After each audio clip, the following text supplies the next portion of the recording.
Greetings everyone. Welcome back to the Moonshadow Mystery channel.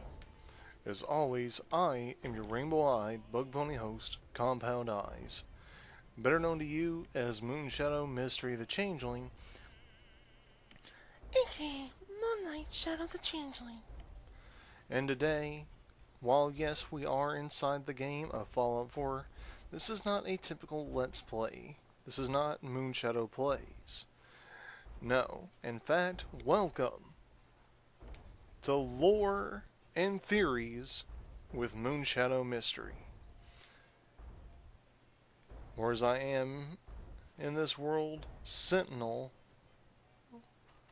I don't even remember what my name is in here. Yeah, Sentinel Darren.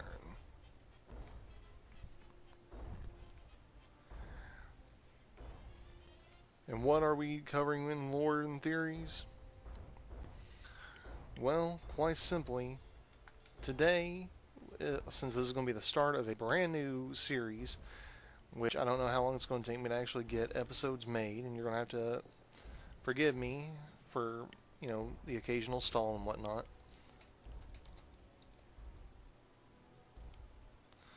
We are going to be covering different lore related to various series today, as well as my personal theories or popular theories based in different series. With the big announcement by Bethesda here not that long ago for the brand new addition to the Fallout franchise, Fallout Vault 76, or just Fallout 76 for short, there is a lot of hype, as it only takes place a mere 26 years following the events leading up to and finishing the Great War between the 13 Commonwealths of the United States of America and the People's Republic of Communist China.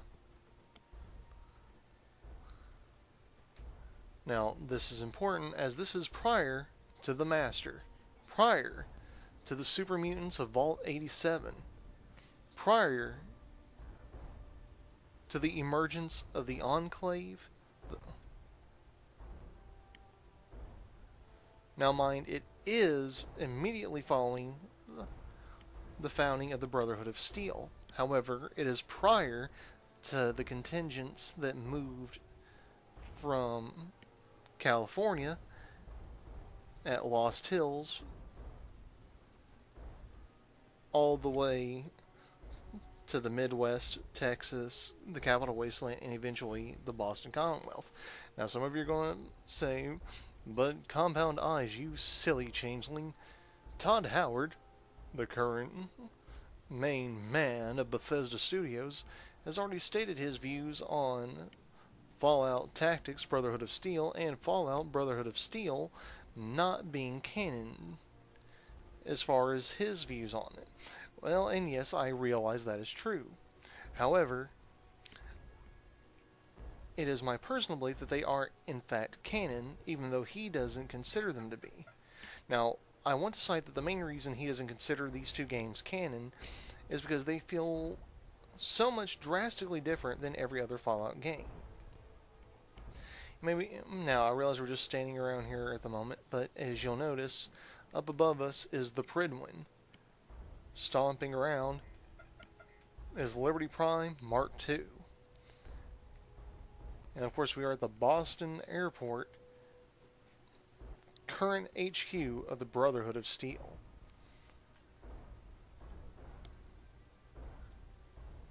Now, we know definitively that power armor is scattered but abundant. We know that it has been long enough as a Fallout 4 that a lot of different raiders and whatnot, especially specific groups like the Gunners, who have raided military facilities and gained access to military equipment, training, knowledge, etc., are able to get the training necessary to operate power armor. Now, we know it's not really necessary for us when we play the sole survivor as a male to get power armor training because we are pre-war military. Now, that doesn't explain Natalie, the female sole survivor, as it would have been nice to have learned how to operate and maintain the power armor frames and whatnot. But as of the most recent game currently available to play, Fallout 4, power armor, while very powerful, is usually found in a very rusted state, dilapidated, and even though raiders figure out how to use it, they usually patch it up in very rough ways. But what is power armor? Well, power armor, otherwise known as powered infantry armor, was created pre-war by Westech. Westech was a corporation in pre-war America contracted by the United States government to come up with a way of evening the odds against China, as during the resource wars the United States was starting to falter due to the use of stealth technology, aka Chinese stealth suits, by the Chinese elite stealth operatives, the Dragoons. And due to the limited amount of fossil fuels, which were still the primary source for things like tanks, armored patrol carriers, and other military-grade vehicles, even though a lot of civilian vehicles had converted to nuclear energy, we had to find a way of making up for the decrease in use of tanks. The solution was the creation of power armor. Now, for those of you who are on Facebook, any of you who feel like checking it out, you're welcome to go to my Facebook page, which I'll link below, along with the official The Rainbow Eyed Hive Facebook page, and go to my photo gallery. I have an album there called Ad Victoriam Semper Invicta. Always victorious, together invincible. The mottos of the Brotherhood of Steele. While it is dedicated to Fallout in general, the vast majority of it involves the Brotherhood of Steele and power armor. There's various different things there, including theoretical blueprints and the like. Now, for those not aware, Westech Industries, under the division of Nick Davis,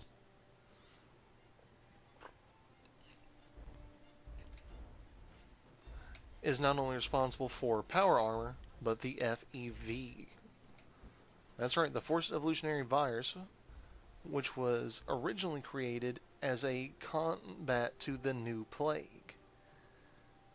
The unintended side effects in animal testing resulted in them changing it to FEV, or Forced Evolutionary Virus.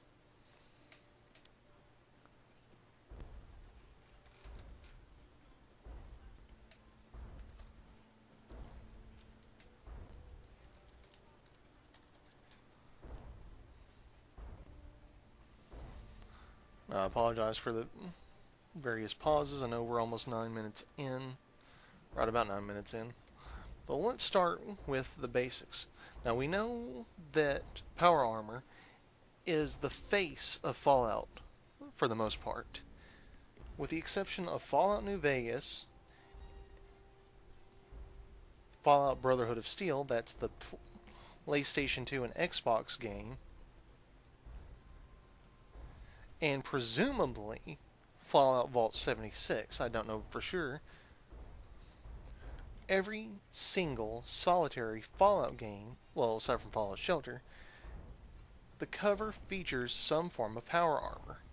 The original Fallout game, Fallout, a post-apocalyptic role-playing game, featured the T51 series. Fallout 2, which was when Interplay created the dedicated Black Isle Studios, which was exclusively focusing on Fallout, features the X-01 power armor. Fallout Tactics features the Midwestern power armor. which is an undetermined model type, but presumably part of the T series. Brotherhood of Steele actually uses the T51, but because the graphics are so different, it's difficult to tell that that's what it is. Fallout 3, of course, features the T45 series. As everyone knows, Fallout New Vegas features the NCR Veteran Ranger, but Fallout 4 features the T60. As of Fallout 4, though, we're no longer wearing it as a simple piece of armor.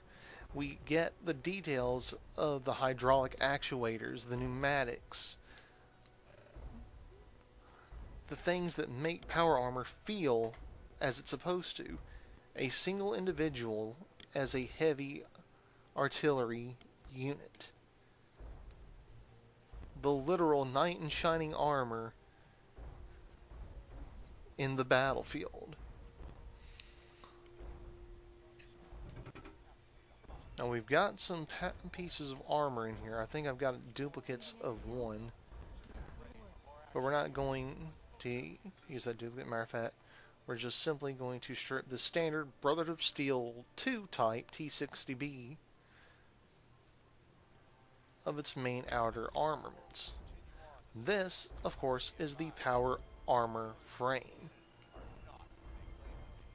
As you can see, is a composite of metal and lightweight materials.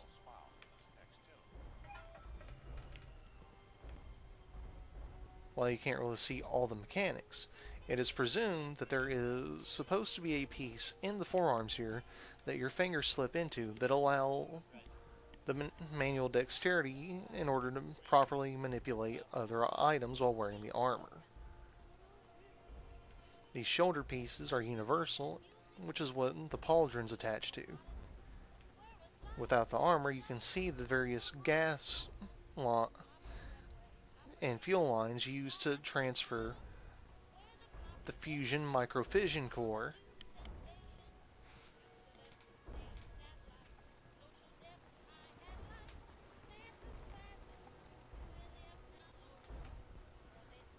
which I will explain a little bit in a second. It transfers from this, which I'm not entirely sure how the hatch works. When on the outside you twist the hatch and it releases the pressure locks, which allows it to open up and you just step in. When you step inside, your body activates a secondary pressure system which causes it to lock back down around you. These two canisters here connect from just above the back, which is where your primary power source would go.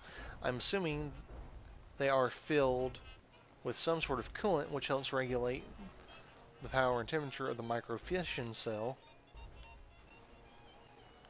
and helps divert that power to other pieces of the armor's functionality.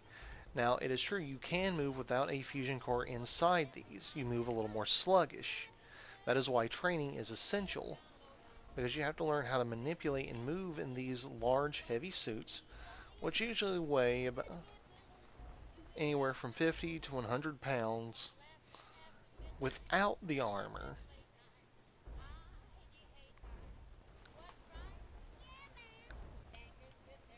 The power core acts as a means of fueling the various mechanics that allow you to lift more weight when you're wearing it, as well as delivering hydraulically powered punches, which are much more powerful than when you're outside of the armor, as well as the hydraulic and pneumatic shock absorbers, which are what allow power armor to take falls from great heights without damaging the frame structurally. Now, there's been debate by this, particularly from ShoddyCast, one of my favorite YouTube channels that focuses on lore. But I believe that there are kinetic dampeners that not only affect how inertia is affected. But when you make kinetic contact, it triggers a pressure offset. Now mind, this is all theory. That helps push back against the forces of gravity that would otherwise, even if it might mildly damage the armor, severely damage the person wearing it. There have to be various pressure compensators in order to allow all these things to work. Now, let's talk briefly about fusion cores, since they are vital to not only the power armor, but weapons such as the Gauss rifle, and all power armor users' favorite energy weapon, the Gatling laser.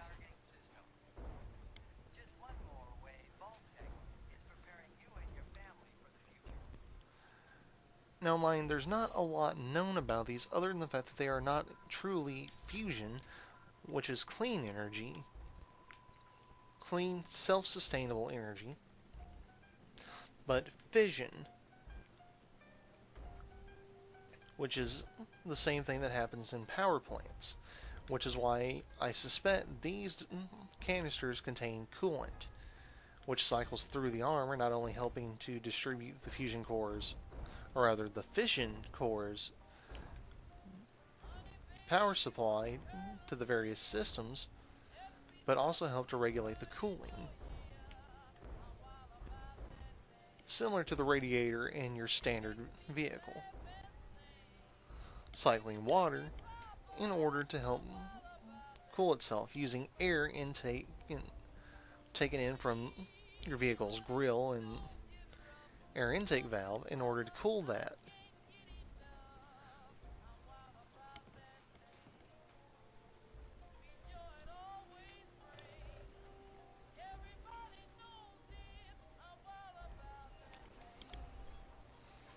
Now, you'll give me just a moment here. I have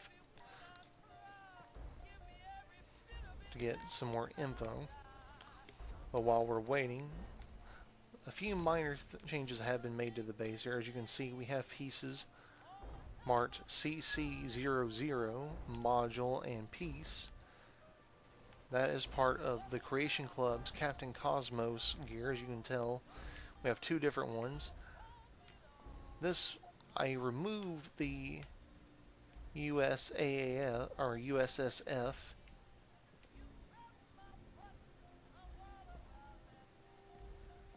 basically the default skin, replaced it with the Brotherhood of Steele on this one with the optics sensor upgrade, and on this one I gave a Tesla upgrade and changed the skin to Enclave,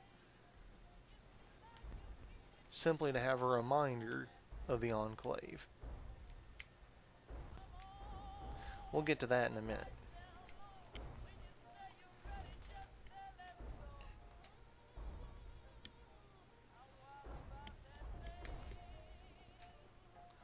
As you can see here, this is what the quote-unquote Captain Cosmos power armor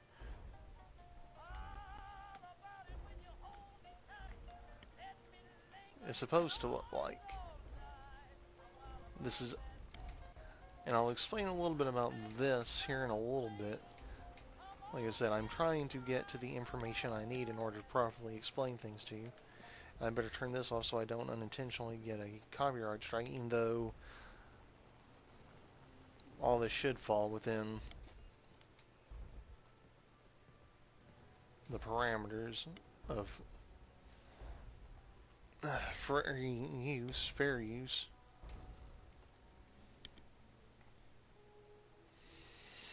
I'm actually having to go into the album I mentioned earlier in order to get the information I was going to relay. I apologize for that. I was initially going to do much more research before starting recording.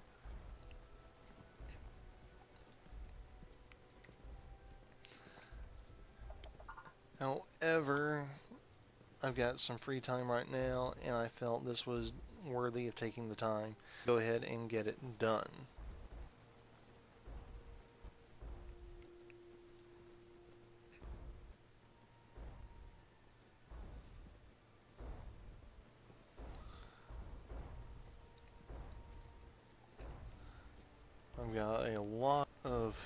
things in this folder. I have to have just a smidgen of patience. If I had realized I was going to be using this as part of my video today, I would have taken precautions such as going ahead and having it brought up. But I did not. That was my oversight. Alright. Now, all of us know, as we're scavenging the Wasteland in any game, we usually come across various things. Typically the ones you see in all of them, line, congressional style, tumblers today, things like that. Fallout 4 introduced a number of new books and magazines and the like, which keeps things interesting. Now, specifically on the cover of a Tesla Science magazine, we see the first official mention as far as pre-war of power armor to the public. Future of warfare. Military unveils prototype infantry armor. Now this is misleading, as the picture depicted is actually a T60 series suit of power armor, when the prototype power armor is one we don't really get to see that was revealed. But the official one, and I'm going to see if I have one in, if not I may have to take a trip somewhere else. I don't. I've got other power armor there that we'll get into later. I'll just move over here for a second because I'm sure I've got one in here. It's T60, that's T60, that is not it. I don't want to go too much farther there. Nope, nope. Okay, I don't have a T45 here. Oh, actually I do. I keep a box right here of various spare parts for just such an emergency. At least I'm sure I had a T45 in here last time I was in here. Oh, you know, I do. Unfortunately, I do not have a T45 helmet. However, I do believe that the T60 helmet is not too far off from the T45, since all T60 parts are actually repurposed from the T45 series. That's all I have to do for now. Now mind, the T45 in Fallout 4 is a little bit different. The pauldrons aren't quite as sharp and long. But the T45 is the original mass-produced power armor. This is what gave our boys and girls up in Anchorage, Alaska, against the communist Chinese, a fighting chance. However, because the Chinese invaders were patient, they were able to spot little flaws in the armor, such as here at the joints. The joint servos at the elbows, knees, and even at the area where the helmet connects to the torso were not as strong and durable as they should have been. They were actually the most vulnerable parts, which made dealing damage by the dragoons fairly easy.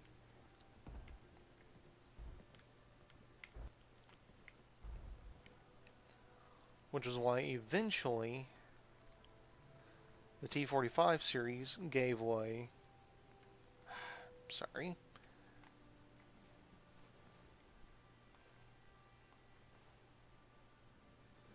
To the T51. Now we have to assume that before the T45 there were 44 other series of power armors developed. We can assume that the T00 is the original prototype. And it is possible that we may see the prototype at a Westech or government facility in Vault 76. I don't know for a fact. As of the recording of this video, we are 2 days, or rather just a day and a few hours away from the E3 announcement. But as you can see with the T51, the joint servos were reinforced. The armor itself was given sleeker, rounded curves, which allowed for the deflection of enemy firearms. The joints being reinforced not only gave better stability, but offered better protection. The helmets were also given a more sleek, rounded appearance, and were given a few minor upgrades, such as the targeting scope here. For those who probably weren't aware, I believe this is a reference to the Mandalorian sight, such as we see in the Star Wars franchise, specifically when we first saw it on the helmet of Boba Fett in Star Wars Episode 5, Revenge of the Sith.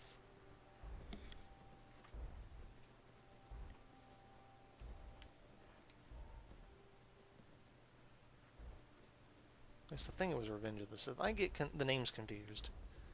But everybody knows what I'm talking about. That's when we first see Boba Fett. This armor was changed from being more of a steel alloy combination, as with the T45, to a composite material, which decreased the overall weight without compromising structural integrity.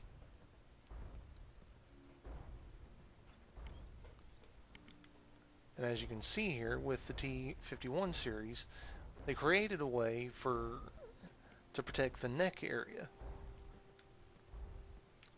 This area was made to be removable, which is why you see these straps here.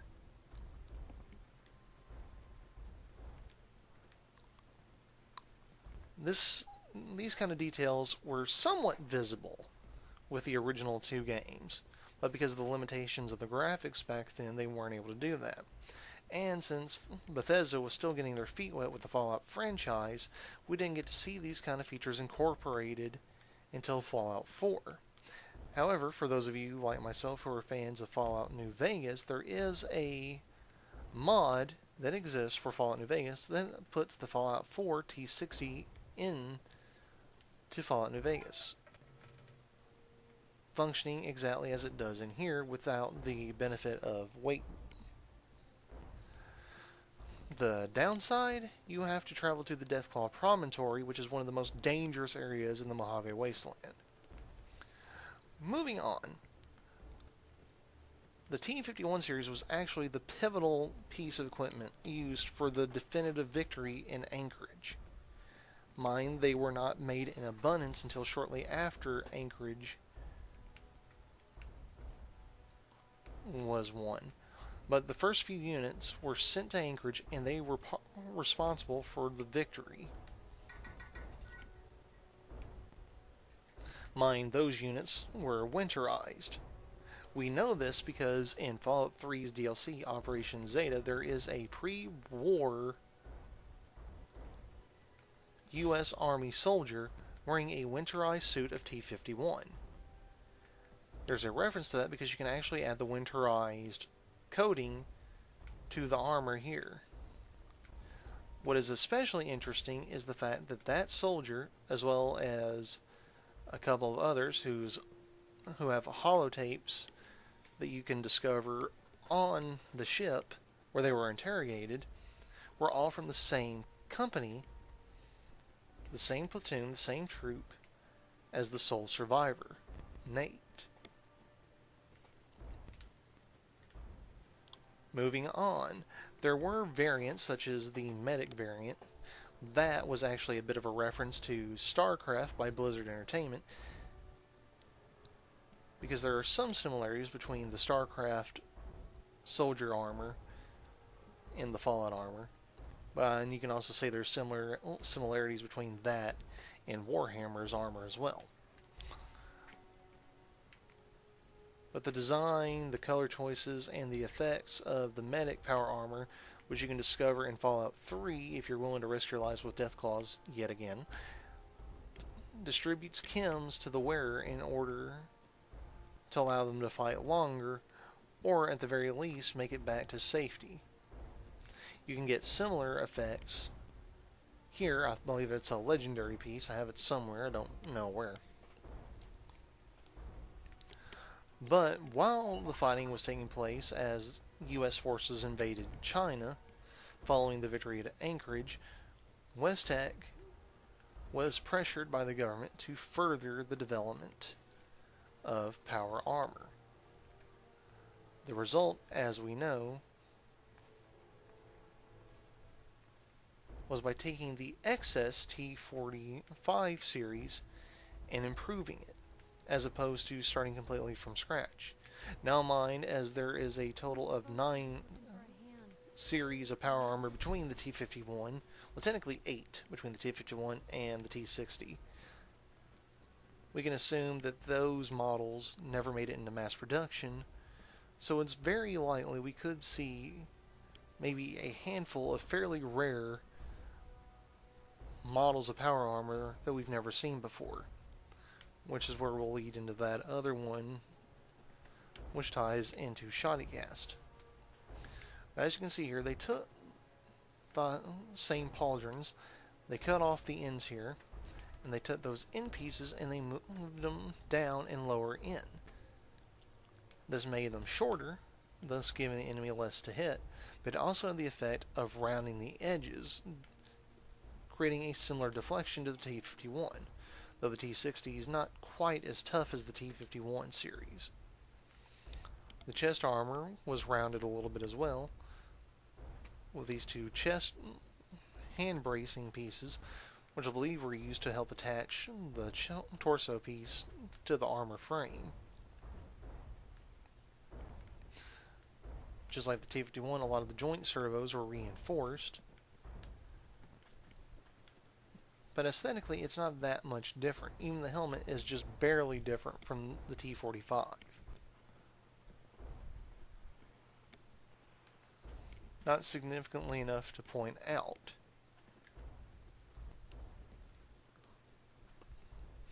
All of these pre-war power armors, though, have a built-in air filtration system in order to deal with debris, radioactive fallout, etc., which is what makes them especially useful for those of us who like traveling in radioactive zones. Much more now in Fallout 4 than in previous Fallout games, because power armor is much more useful now. But before we talk about this piece, and we will talk about it, I need to go over here and talk about this piece, because this piece has been a subject of debate for a while now, since Fallout 4's Nuka World DLC was released. This, of course, is the X-01 power armor.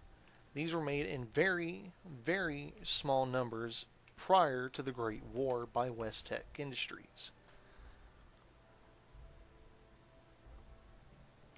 These were made for the elite of the elite, the upper crust of society, the most important people.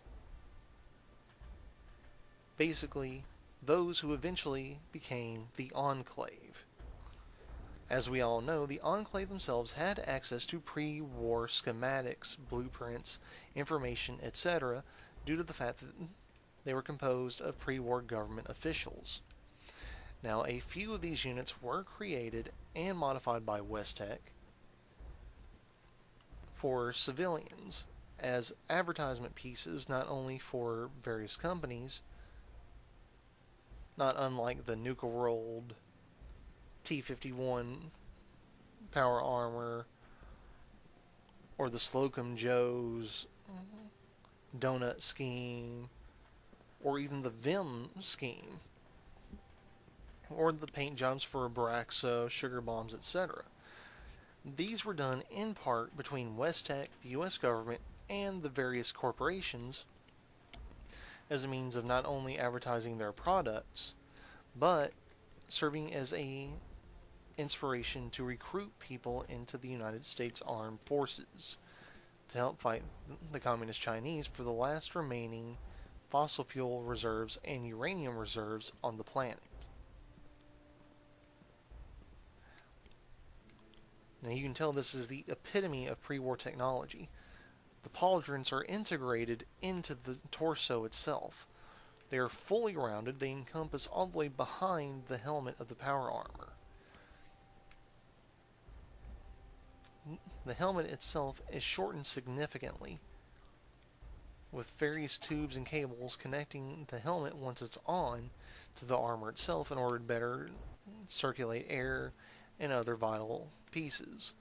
As you can see here, this is an air filtration device, a pair of them in fact, to help filter out radioactive fallout and other hazardous materials. Everything about this is rounded, sleek, beefier, and much more imposing.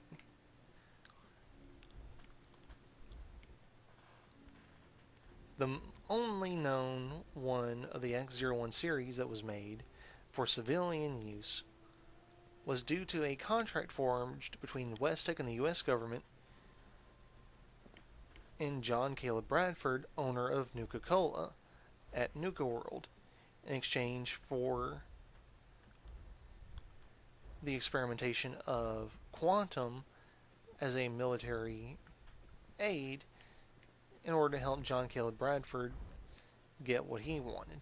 I'm not going to give spoilers to that, but as you know, Vault-Tec, Westech, all of these corporations pretty much screw you over. But the only known one of these is the Quantum. It is on a display in a very large display case in the galactic zone of Nuka World. And it is a very drawn out process to get all the pieces for it, and it can weigh on you pretty fast. Now mind, the Enclave did make a few minor improvements to it. They even came out with the advanced X-01 power armor, which reinforced one of the eye slots, presumably with enhanced targeting data. There was even a limited Tesla series. We get to see the X-01 other than just Fallout 2, because we see the Remnants armor in Fallout New Vegas, as well as the Tesla Remnants armor, depending on what choices you make. Now you can't really tell it with this one because I got the jetpack mod installed, but there is, in previous incarnations of the X-01, there is a back panel that has a motorized fan that brings air directly into the power armor, and the suit itself filtrates that air in mass quantities.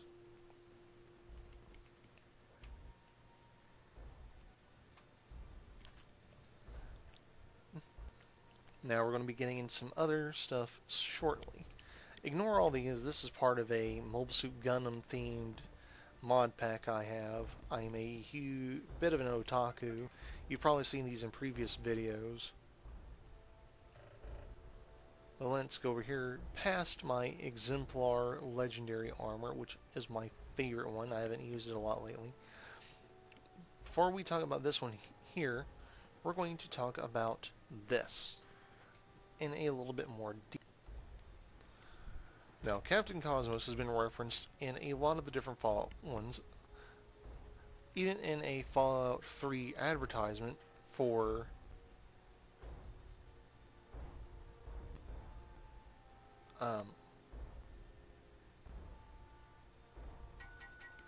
I'm trying to remember what it's called.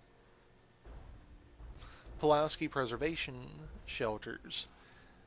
The cheaper alternative to Vault-Tec vaults.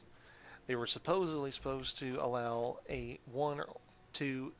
up to 3 people to inhabit a single small cylindrical tube and protect them from radiation. For anyone who's encountered these in any Fallout game, you know it didn't work. They were exclusively, though, to the Capital Wasteland and Boston Commonwealth area. So you don't really see them in any areas beyond these.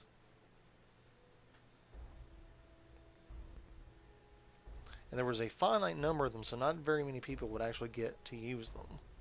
Now, you do come across places where there's several of them in a row. Now, it may seem like I am stalling a little bit. Now, I kind of am, because I gotta find... Just like this last time, I had to find the note I had on this. But I've got so much that it's taken a minute.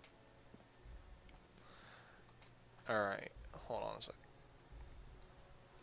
Again, just like with the Quantum X01 armor, this armor was created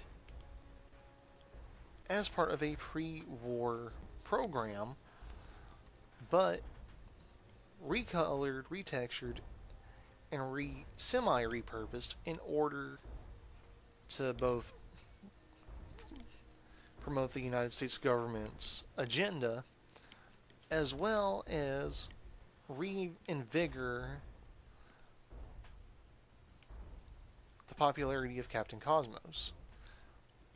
There's a reason for this. I won't spoil it. I know not everybody's going to invest in the Creation Club. That's alright, I don't blame you. I mean, it's very taxing in the literal sense, financially speaking. But anyways, this armor was created in conjunction with ArcJet and Repcon. ArcJet Systems and Repcon Aerospace Corporation. Repcon, as you know, was bought out by Robco. We know this thanks to Fallout New Vegas. And ArcJet is a aerospace corporation here in the Boston Commonwealth. This armor is when you find it in its default state, is officially dubbed the USSA CC-00F Power Armor, or the United States Space Administration Captain Cosmos F Series. As you can see with this one, because aside from the ocular mod and the paint scheme, this is in its default state. It comes with a very unique style jetpack booster.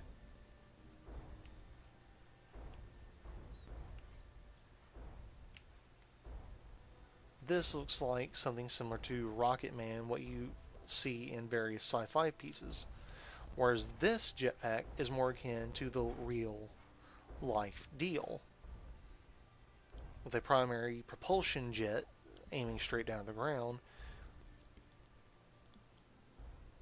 with secondary jets on the left and right side on a directional axis actuator that allows for the control of direction. This armor, in theory, was created by Repcon, which is, as you know, is a space corporation.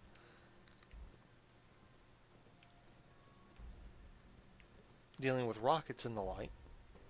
I'm not going to spoil how we know this because that's part of a quest to New Vegas. And ArcJet, which is known for creating a lot of the different bombers, such as the Stingray, which you see crash through various parts of the Wasteland. So it is plausible to theorize this to be the first of a line of space power armor. Now, given that part of Vault Tech and the Enclave's theories was that the only way to escape destruction was to flee to space, this makes sense. By having Captain Cosmos show it, it was to show that it was to help reinform the people that the government was doing well. They had faith in survival, and they had faith that things were going to get back to the status quo. As you can tell, this armor is very streamlined, minimum wind resistance. The helmet itself, you can tell, is pressurized. This little speaker here probably doubled as a means of allowing communication while in space, in addition to filtering out external hazards.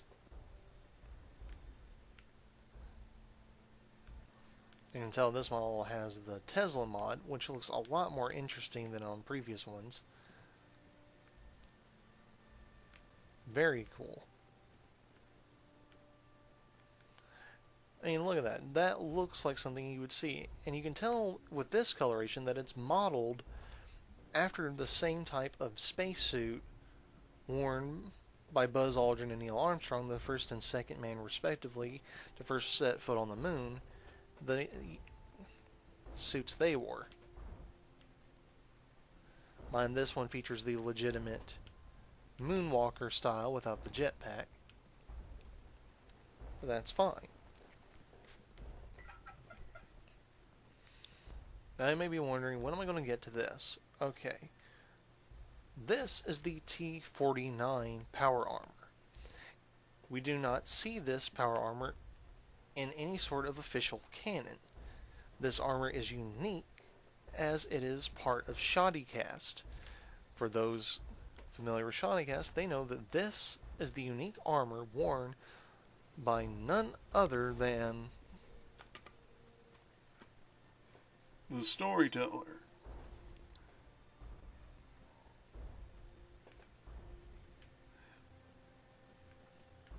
Now we could get into this, but that is a story for another day. I'll leave a link in the video description to ShoddyCast. Their Fallout lore series goes back years. There's 4 seasons of it at present. But the Storyteller also appears in their Psycho series in a joint operation with the channel Asynchrony. And he also appears in some things on the Old World Tunes YouTube channel, which is who ShoddyCast worked with to create the Old World Tunes radio station here. I suggest starting with the first season, specifically the prologue about the Great War, especially for those of you fairly new to the Fallout franchise. Mind some of that information is a little bit dated. But what we can tell by looking at this, because the helmet is very similar to the T51, is this was the predecessor to the T51, or intended to be. Based on the appearance, this was more than likely going to be an aquatic or otherwise special operations style power armor. The pauldrons and all are small and rounded for a sleek look and limited detection. You can tell the back is meant similarly to the standard power armor frame as a means of filtering air and other important gases. The way the eyes light up a purple color, you can tell that is meant for more stealth ops. Everything about this is a lot more streamlined. I'm sure it can take a heavy beating. There's a number of modifications for it as well if you decide to install the mod. I won't leave a link to the mod, but you can find it on Nexus Mods. Just type in T-49 if you want to find it. I'm going to take a quick moment here so I can show off some of them. I'm not going to modify them outright. I'm going to highlight the torso. We currently have it with Brotherhood paint, but it's the mod itself is compatible with Atom Cat, Paladin, Sentinel, Hot Rod. The creator of this mod went all out to ensure maximum compatibility here. It's even compatible with Slocum Joe's. This must have been a bonus. Either that or this torso is not the... Oh, that's why. I was looking to the T49. I thought something felt wrong here. Alright, modify. I have no mods on this yet, but there is the unique Desert Recon mod here. It is unfortunately not compatible. It does have an Institute mod. So for those of you who want a unique Institute power armor, the T49 power armor mod allows for that. But if you invest in Creation Club, the power armor we were just talking about before this, the Captain Cosmos one, also has an Institute power armor.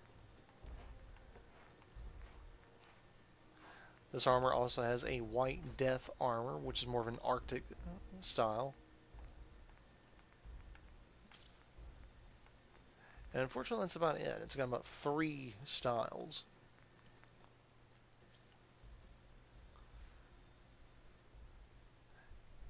As you can tell, a lot of what I'm wearing is from the Creation Club as far as the paint schemes and whatnot.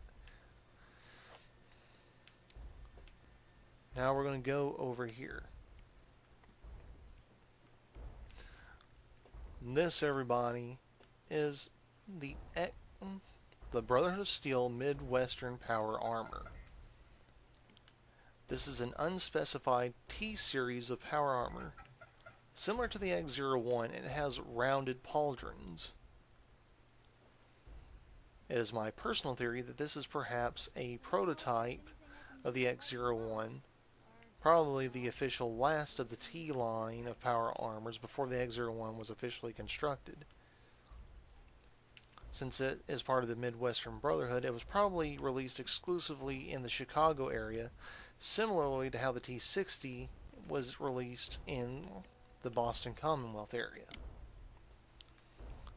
The right pauldron features a chain wrapping around from the front of the pauldron to the back mid of the arm. I believe this was probably added afterwards to help denote rank. A lot of this is rounded, very nice, more of a flat moot color, presumably for desert or urban operations. But now we're going to go over here.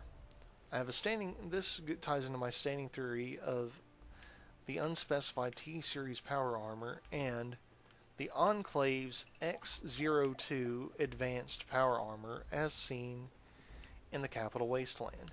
Yes, you are seeing it right. This is a Fallout 4 X-02 power armor.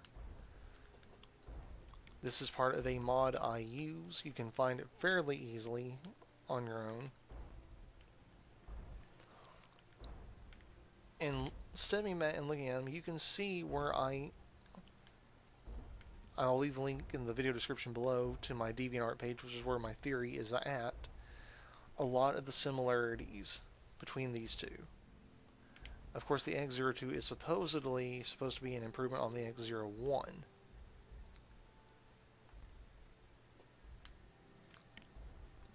However, the differences shouldn't be that drastic from the X-01. Not just over the short span between the events of Fallout 2 and Fallout 3, or rather relatively short span.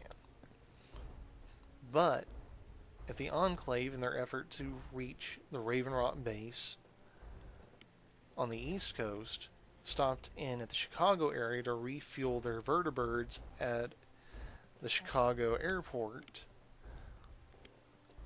and in doing so they encountered the Brotherhood of Steel contingent that, much like Lion's Pride, rebelled from the Lost Hills chapter, defeated them, essentially wiping them out, took as much of the non-damaged T-Series here, and then used that in order to hybridize the X-01 and that power armor to create this. It would make sense. Now, the pauldrons here are, in my opinion, superior to the X-01 simply because of field versatility. The X-01, as you can see, would be very cumbersome. They would block your field of vision for the most part. You're basically limited to where these rounded parts here are as far as your peripheral. Whereas this would still allow optimal protection without encumbering the soldier. But as we all know, the Enclave did not stop at the X-02. No. They also created the X-03 Hellfire. And yes, we have two separate ones. We have a Creation Club version, and I'm not sure which is which, to be honest. And we have a Nexus Mods version. It'd be very easy to say that one of these is the final product as seen in Fallout 3, where the other is more of a prototype. Now, as we know, thanks to Fallout New Vegas, the Hellfire uses Duraframe alloy. The Duraframe was originally used to create a superior version of the iBot out in the West Coast. However, when the Enclave was first defeated, they chose to cancel the Duraframe iBot project in order to redirect all Duraframe materials to the creation of the X03 Hellfire.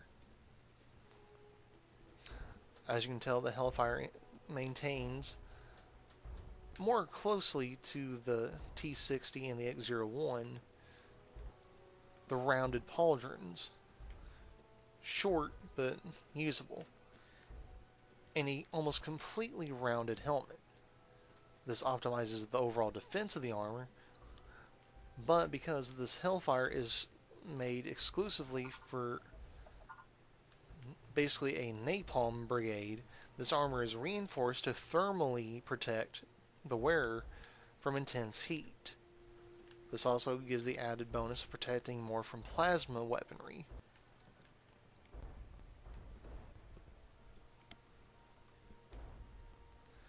Now, as everybody knows, there is a huge number of power armor customizations, some of which are canon, like the Slocum Joes here, and some of which break canon, like this type of camouflage, which was not utilized in the Divergence.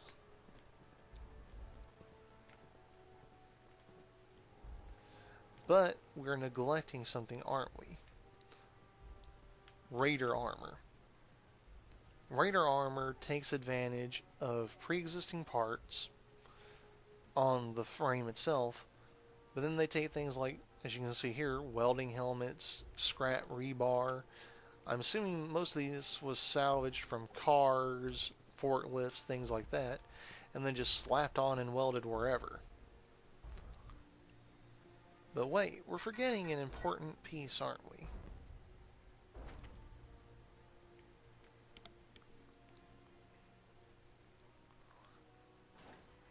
Wait a minute, I don't have to do that.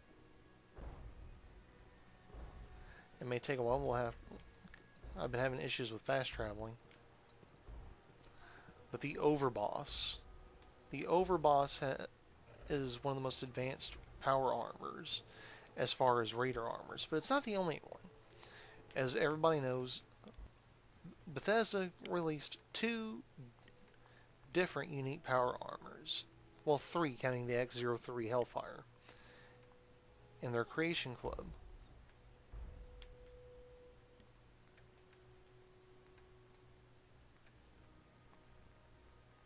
The one we haven't talked about yet, perfect for bronies like me, the Horse Power Armor. As everybody knows, Giddy Up Buttercup is a creation of Wilson Automatoys. There is a real-life parody of the Giddy Up Buttercup outside of the brony community. In the 1950s and early 1960s, when the Lone Ranger was popular, there was a special mechanized type of rocking horse created. It sat on a stand and it operated by being plugged into the wall. The horse itself stayed on the stand, moved back and forth. It would whinny, its head would move, and the legs would gallop. That is where this draws inspiration from.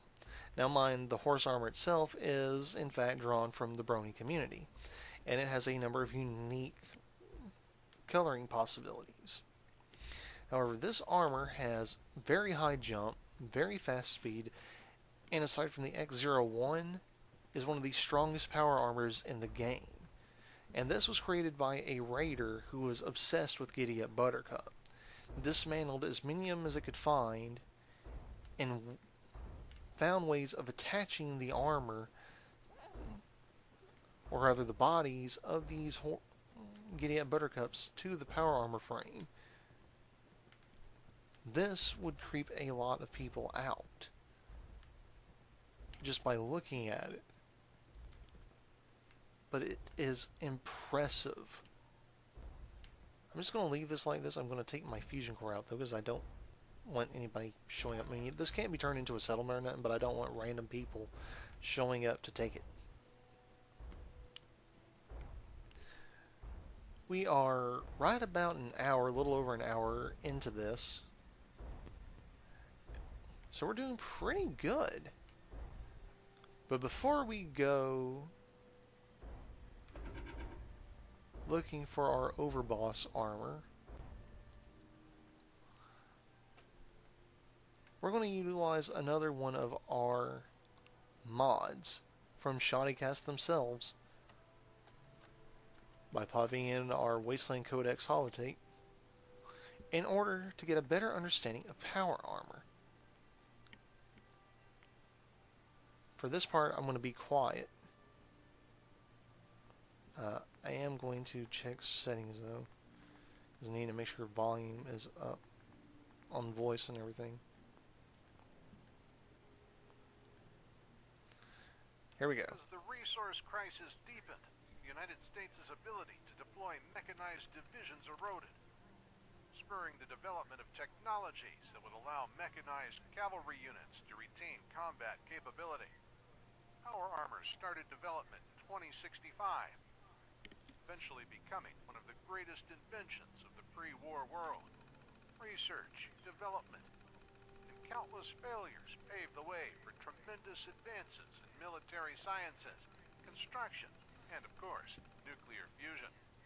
As impressive as it might be, power armor could never hope to replace armored vehicles. It's the very first lesson we impart to initiates starting their training. To think they could wade into enemy fire and shrug off all but the heaviest blows like a tank. You are not a tank. Power armor was designed for its offensive capabilities. The frame, not the armor, is what makes it special, giving you the ability to carry heavy weapons into combat with ease. Protection from small arms is just a nice byproduct. Take an armor-piercing round and nobody will be keen on cleaning your power armor once you're poured out of it. Exactly. A lot of people who are like me, who like to use power armor,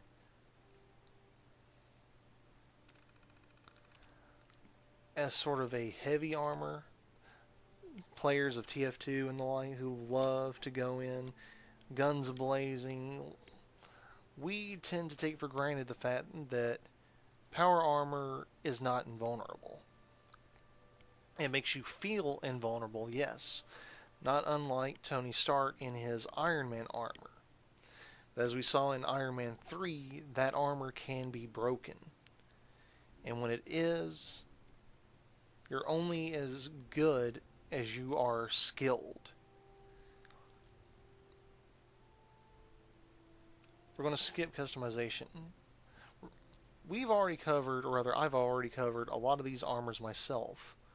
But we're going to let the Storyteller explain them better. The very first model of power armor, the T45, was rushed into production in 2066 in response to the Chinese invasion of Alaska.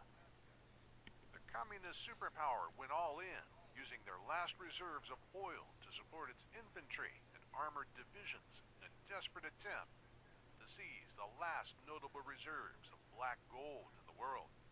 The first T45 Model A suits arrived on the front line in 2067, using rugged last-generation technologies like alloyed steel for armor. What it lacked in speed and agility, they made up for by allowing soldiers to wield heavy weapons with ease. Rocket launchers, heavy machine guns, miniguns, you name it. The T45 was instrumental in preventing the Chinese from overrunning Alaska. But not much more. It was a stopgap solution cobbled together on the fly and lacked the performance necessary to shift the Alaskan campaign decisively in American favor. However, numerous delays in T-51's development resulted in the T-45 remaining in production for nearly 10 years as the workhorse of the U.S. military. From the Yukon to the Yangtze, Model D was the most widely produced, also used as a testbed for experimental technologies. The sheer scale of production means that the T-45 can be seen today in the hands of many factions, including the Brotherhood of Steele. Scour the Wasteland enough, you just might come across some yourself.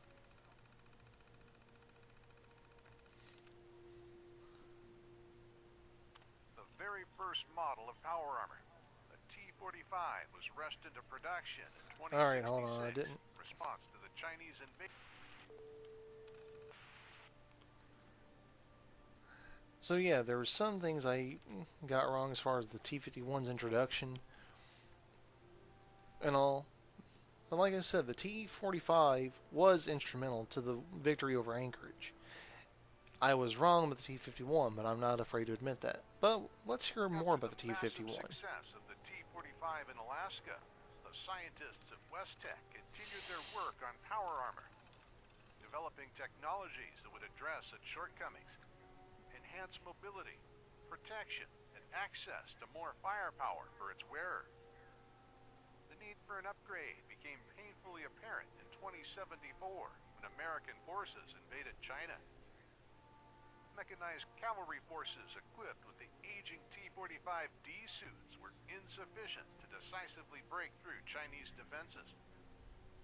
The T51 power armor finally finished development in June 2076, nearly 9 years after the Sino-American War began. The first units were deployed to China after the final combat tests performed at Fort Strong, outclassing the T45 in every aspect. The combination of a polylaminate composite armor plating with an ablative silver coating provided protection against both conventional and energy weapons. The high-flow hydraulic motors and the TX-28 microfusion pack set a new standard in warfare and represented the apex of pre-war power armor design. The T-51 Model B decisively shifted the war in American favor, pushing Chinese forces to the brink of collapse. Mechanized cavalry units under General Chase completed the Anchorage reclamation, armed with winterized T-51B power armor. So I wasn't wrong. The Anchorage reclamation was finished with the T-51. So I wasn't wrong. Yay! The combination of intense mass production and widespread deployment on all fronts of the war resulted in the T-51 power armor being fairly commonplace, despite just a little over 2 years in service. As such, the Brotherhood of Steele wastes no time in reclaiming the mighty armor whenever and wherever we can. So yeah, like I said, I was actually right. I thought I was wrong at first after going through the T45 data, but I should have known I wasn't. I mean, I'm a member of the Brotherhood of Steele. I take great pride in that. I have painstakingly, and I do mean painstakingly, backed up every single solitary holotape available from every single Brotherhood base onto my own terminal servers, and that is not a joke. That is not a reference. That is not an in-character thing. That is something I actually did here just a few days ago prior to this recording. I spent hours on it. I was exhausted by the time I was done. My fingers were hurting, my neck was hurting, my back was hurting, but it was worth it. You may ask why? Because being a member of the Brotherhood of Steel requires dedication and service, not like any other form of service. But let's continue. Now, I did mention Fort Strong.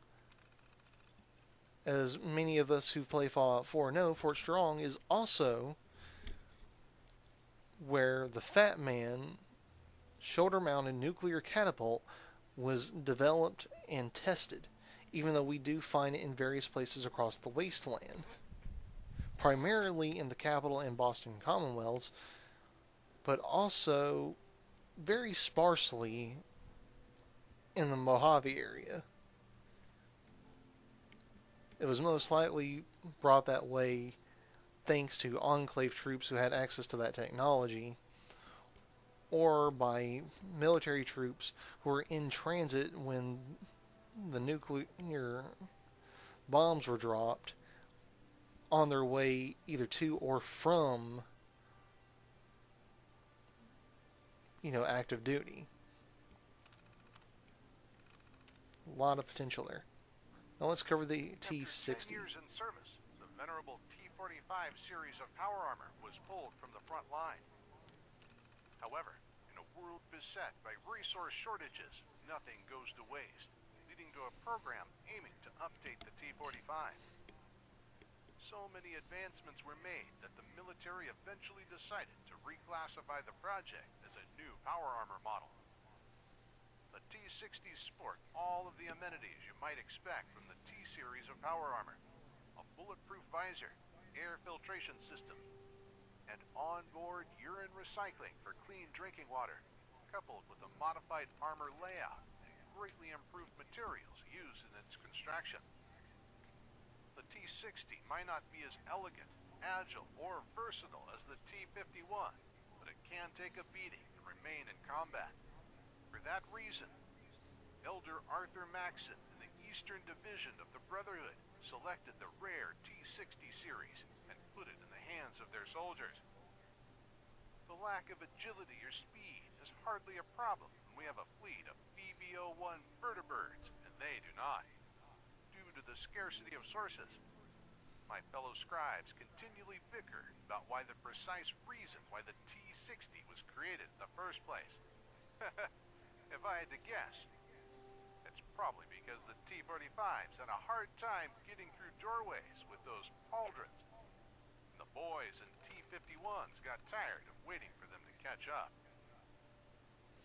Alright, two things. First, that officially confirms something I've been theorizing for a while, that the Storyteller,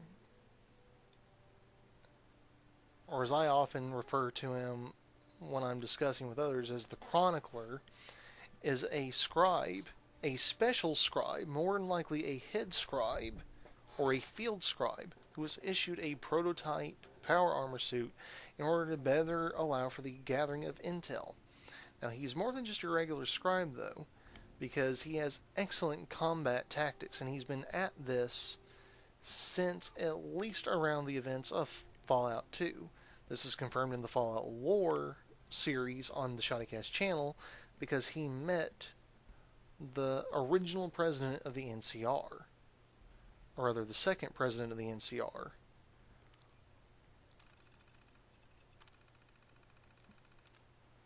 It's not important, but it's something I like. And yes, it may seem strange to think that, yeah, when you're wearing power armor, you're drinking your own urine. That makes sense. Waste not, want not. And in the field of battle, especially when you're in a heavily armored suit, you can't take time to get out in order to get a sip from a canteen or from a stream or from some other source. Reclaimed water is a staple in a survival situation. Now, the method of doing it, that's up for debate. Now let's keep talking about pre-war armor with the X-01. It seemed that the T51 power armor was the apex of this branch of technology, providing the perfect balance of mobility, protection, and firepower. No mean feat considering the fact that it was a design 10 years in the making. However, it seems that by the time it entered service, work had already begun on its successor. The X-01 continued its design philosophy, cast-rounded surfaces instead of the welded plates of the T45 and T60 series. An excellent situational awareness due to a completely different visor design. The end result is uniquely insect-like and offers stellar performance in the field. The greatly improved materials used in the armor, lightweight metal alloys and ceramic castings, are a key factor in this. They make it both lighter and stronger than the preceding models. This suit is considered a post-war power armor, as the X-01 never reached operational status before the Great War, remaining firmly in prototype stages, with some work continuing after the nuclear holocaust. The design was revived nearly 150 years after the war, used by the Enclave. In time, the even more advanced Mark II would be created, remnants still to be found across the capital Wasteland. Interesting fact, when Navarro fell, it turned out that the Enclave originally differentiated between the Mark I T51 and Mark II advanced power armors. Sadly, we do not have the minutes of the meeting where the Mark II powered infantry armor Mark II was proposed.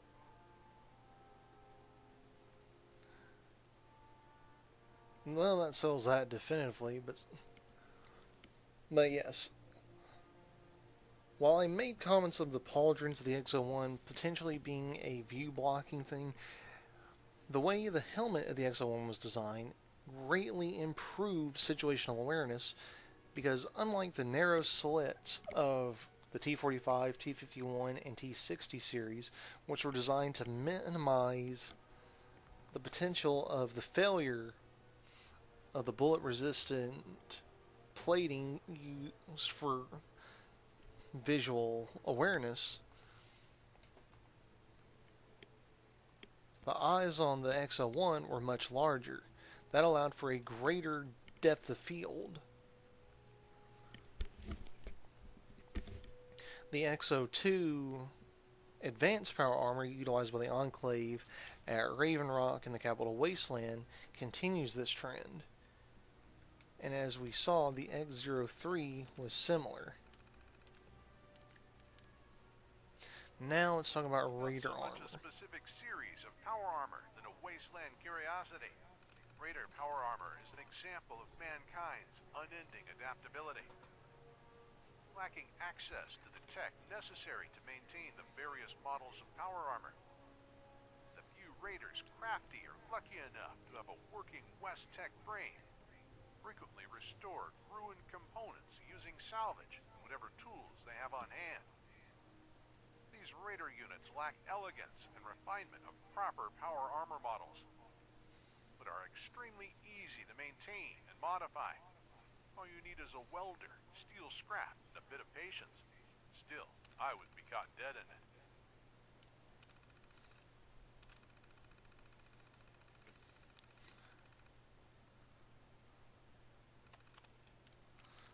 I don't know if we have any info on the pre-war companies. No.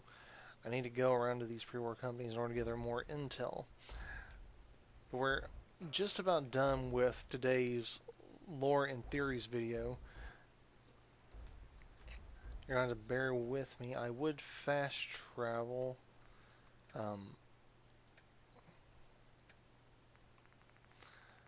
Hold on. I have a flare of some sort. Let's see. I have a vertibird flare somewhere around here. We're going to see if we can take a VB01 vertibird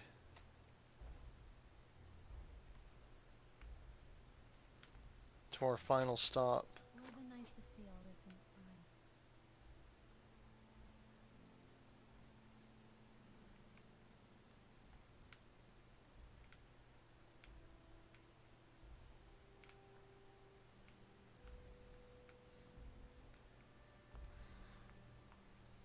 While we're waiting, we better be smart and save in case this tries to freeze on me.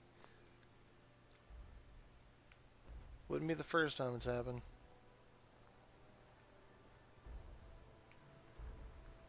Actually, not sure how long this is going to take. It's been a while. I usually just fast travel everywhere, but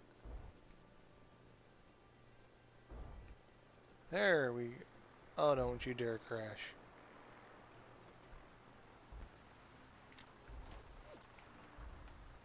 Oops. Okay, that's good. No, no, no, no, no. Oh, okay. Okay. That is a chopper.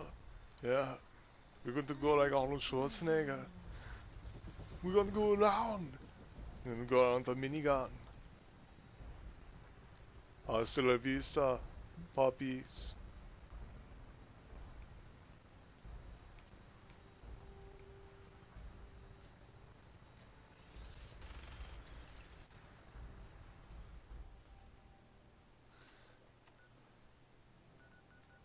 Alright, we gotta select a destination.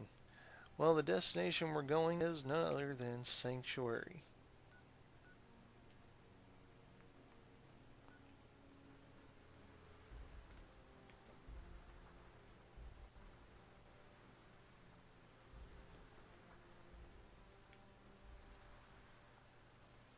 Holy crap, my dog's got on. Piper got on too. Cool. Hold on.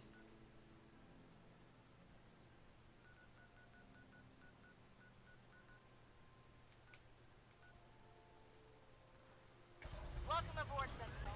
Stand by for takeoff. Alright, here we go. Hot and ready to bring the pain, sir. Oh, this is cool. I didn't know Dommy would ride too.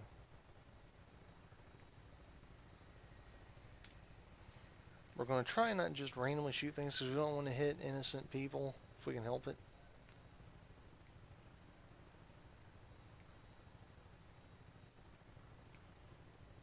Unfortunately, we don't have the use of our radar to tell when there are hostiles inbound. So we gotta use our best judgment here.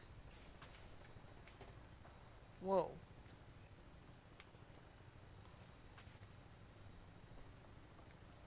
I know that was shots fired, but I didn't see where it came from.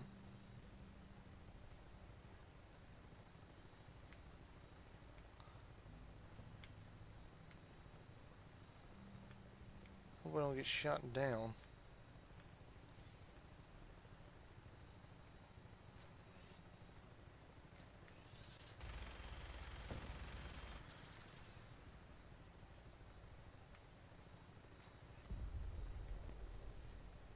Come on, that's fun to do. Everybody knows it.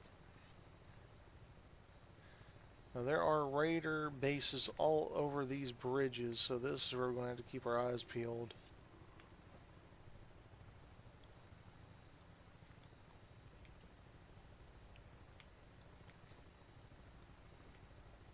The gunners especially love these areas because it's the high ground.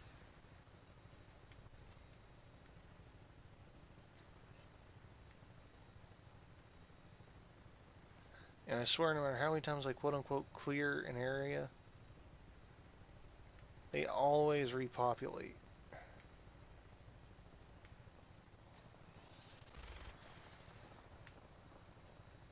I can't help.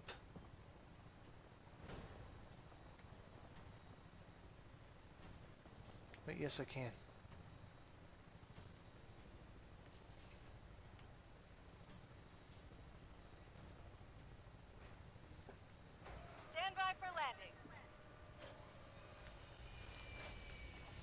We may have to hoof it the rest of the way.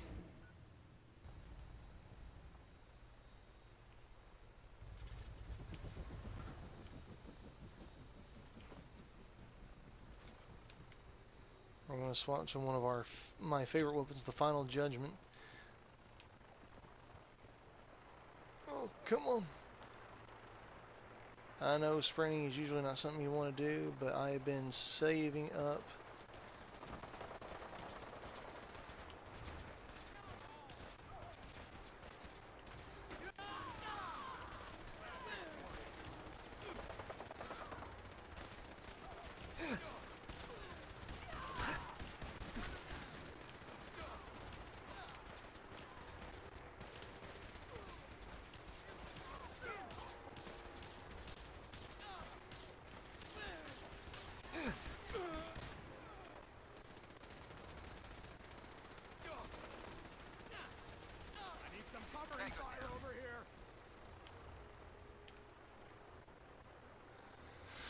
Alright. Well, our vertebrate took off, but at least it airdropped our companions. Let's get an idea. How far are we? Oh, we're not far at all. We just head north by northwest and we can get there in no time. This isn't a settlement video, so we're not going to be done with that. Not going in there. I almost always get ambushed by a red scorpion in there.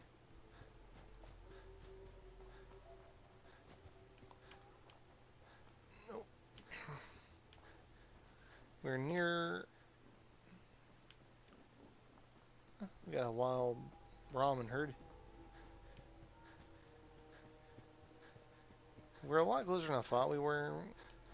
But there's no way in heck I was going to leave our fellow brothers in the lurch. We're almost an hour and a half. We're going to make this a quick stop, hopefully.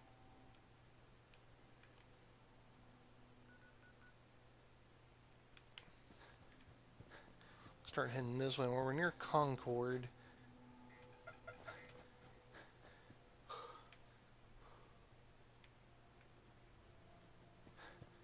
What There's only a stone's throw from the red rocket, which is itself a stone's throw.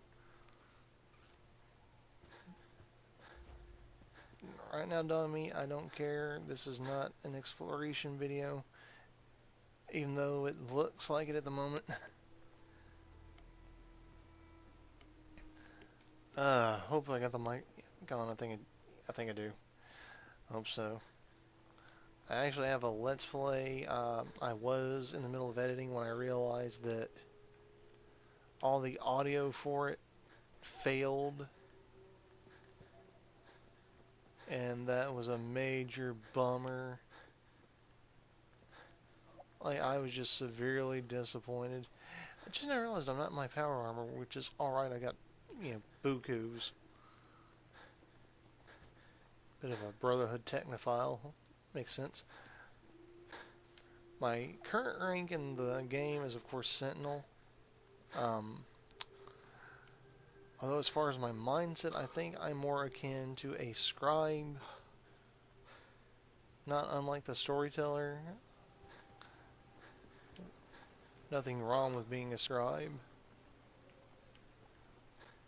Past our settler compound, our companion compound at the red rocket, and let's keep going north. We're almost there. Thought I saw some. Not all that worried about invaders at Sanctuary, like, at all, ever. The way I've got this place set up, if you invade Sanctuary successfully, then you've kind of earned whatever you're after. Right, not important. Gotta circle around here. I keep extra suits of power, all over here in case these guys need it.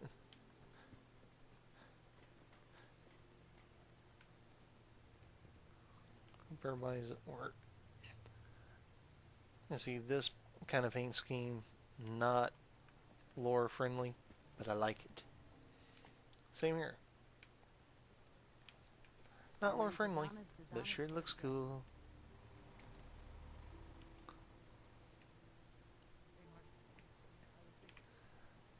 Yeah, this is the trophy room. Did not mean to come in here. Well, I did, but that's because I thought something was in there that ain't actually in there. See what I mean by the advertisement ones? Lots of them. Here we go. And for those who are wondering, yes, that is the Quantum X01. I've got a mod that it makes it glow like actual Nuka Quantum does. I've actually got two different versions. This is the more toned down one because it matches the Nuka Quantum color better. And honestly, that's just so much more stellar looking than the base one that's just the Nuka Cola colors. But the reason we're in here isn't that. The reason we're in here is this. Of course, we have the Raider power armor. But then we have the Overboss armor. Minor spoiler for the Nuka World DLC for Fallout 4, but when you first encounter the Overboss armor, it is powered by an electrical connection to a bumper car setup. Basically the same electrical grid that powers bumper cars, or the old-fashioned bumper cars, powers this, which gives it an electrical charge, which actually creates a defensive field on the armor itself. Basically making ballistics and energy and everything else useless. But you essentially have to soak it in water in order to short it out long enough to give yourself an opening. Much like every other Raider armor, it's pieced together from whatever scrap could be found, but it is... it's like comparing the X01 to, say, T45 or T60. It's just that much of an improvement overall.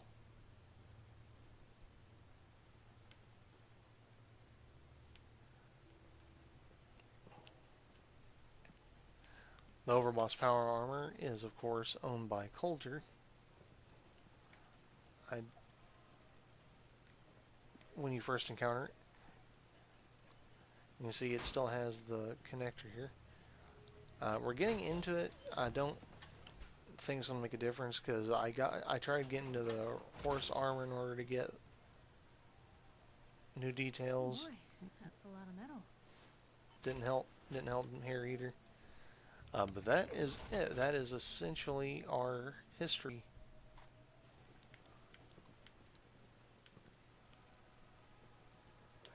Of currently established power armors.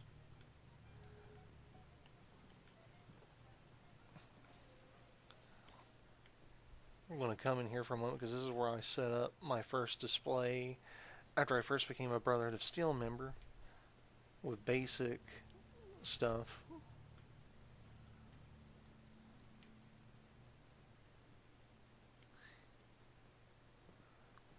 But thanks for tuning in, everybody, to the first episode of the Moonshadow Mystery Channel, lore,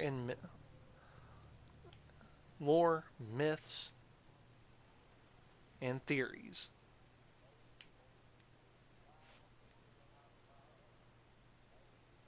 Excuse me a moment while I keep hearing gunshots. I don't know where it's coming from.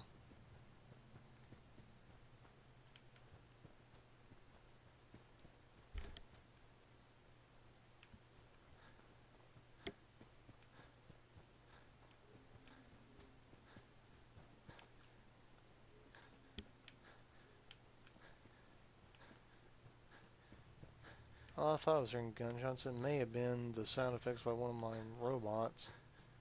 If you ain't been up to see Grey Garden, you should go. The whole place is run by robots.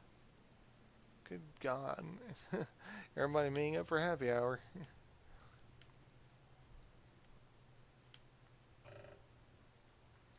Oh, see, look at that. Beautiful sky. Anyways, everyone, like I said, thanks for tuning in to Moonshadow Mystery Channel's lore, myths, and theories. What did you think of today's episode? Did you happen to learn anything new about the Fallout series? Or about power armor specifically that maybe you didn't know before?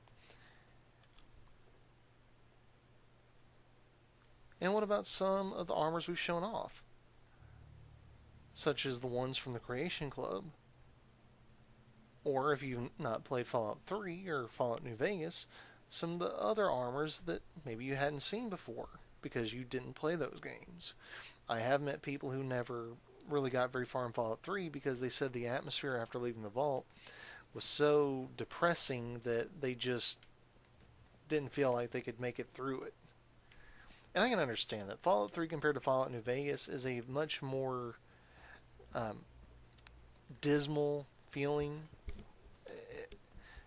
That is intentional, everybody. As you know, you start the game off with loss, and then you deal with abandon. It's supposed to help perpetuate the mindset that someone in that situation would have. But anyways, thanks for tuning in. I hope you enjoyed today's video. If you liked it, let us know by high-fiving that like button down below. And if you didn't, that's okay. Go ahead and applebuck that dislike button. Feel free to let us know in the comments why you did or didn't like today's video. And of course, if there's anything that maybe we left out that we shouldn't have regarding any of the different types of power armor we covered, West Tech Industries, or anything else, feel free to share that. Or if you have a suggestion for a future lore, myths, and theories video, feel free to comment it. We'll be happy to look into it. If it sounds interesting, we'll do it. And what about my own personal theory of the Midwestern Brotherhood's armor and the X-02 Enclave armor? Do you feel like there's some weight there, or am I grasping at straws? I know a lot of you probably say that I'm grasping at straws anyway because, of course, the non-canonicity as confirmed by Todd Howard. But for those who are willing to look beyond the views of Todd Howard and the canonicity of Fallout Tactics and Fallout Brotherhood of Steel, what do you think? Have you had those thoughts yourself? Or did you need to be able to see them side by side to really know if your mind was playing tricks on you or not, like I did?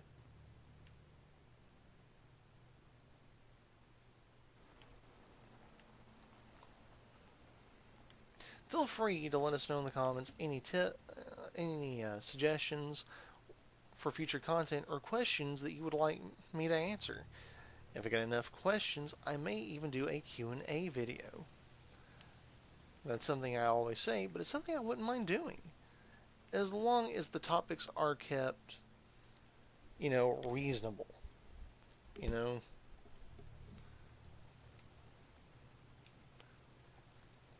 I'm here, our Red Rocket, figured I'd end by showing off some of the different, Brotherhood uniforms we have, in addition to what I'm wearing.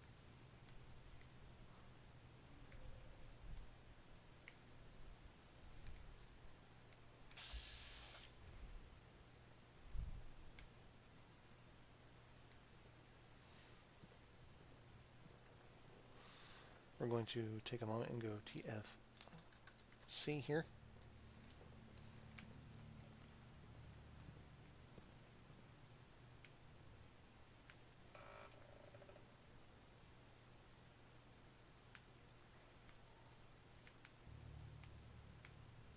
Didn't realize my avatar was going to move when I TFC'd. That's a little confusing. Weird. There we go. Now you can see me and my other armors. And of course Piper's wearing the standard one as well. But anyway, let me know what you thought down below. This is a bit longer video than I intended it to be, but hopefully it was worth it, even though a lot of it probably seemed like I was rambling. But again, this is a lore video.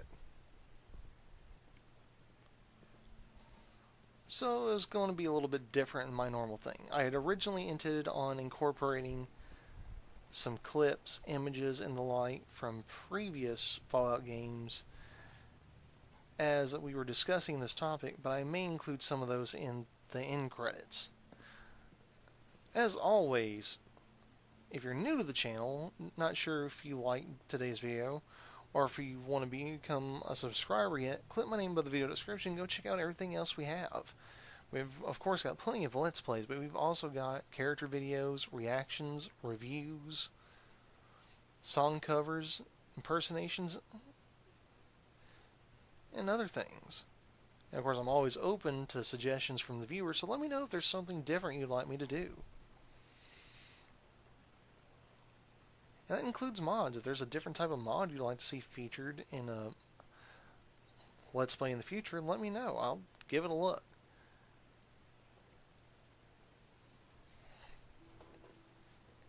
But of course, if you're not new, if you've been here a few times and think you're finally ready to take the dive and join our rainbow-eyed hive, tap that subscriber button. And of course, to get up to the minute notifications when new content's available, ring-a-ding-ding that notification bell icon. Stay tuned to the end credits or check the video description down below for other ways you can be involved with us here on the channel, including the link to the show, and don't forget the links to ShoddyCast, and the link to my original theory over on the DeviantArt page. But of course, links to be involved in this here on the channel include, of course, the DeviantArt page, the official Facebook group, the Rainbow-Eyed Hive, Steam, our Twitter account, and more. And of course, we have Patreon, so if you'd like to support us in some way, no matter how big or how small the donation, in order to help us get new content, new equipment, new software, things to help us better provide new content for you here on the channel, we'll be more than happy to feature your name in a future video as a Patreon supporter. Of course, feel free to leave suggestions for ways that we can thank you if you choose to become a supporter. We have right now a limited number of Patreon exclusive posts, but we're still trying to find ways of rewarding our Patreon supporters. Mine on the DeviantArt page, we have some template ideas for maybe some merchandise in the future. So if that's something you'd like to see, let us know. We'll have to come up with a certain amount that supporter would have to pledge each month in order to receive something like that. But I'm game. I'm open to the idea.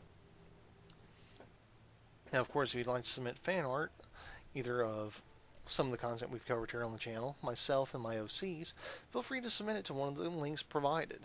Be sure to include a link to your original piece, as well as proper credit to whatever the source material that inspired you is.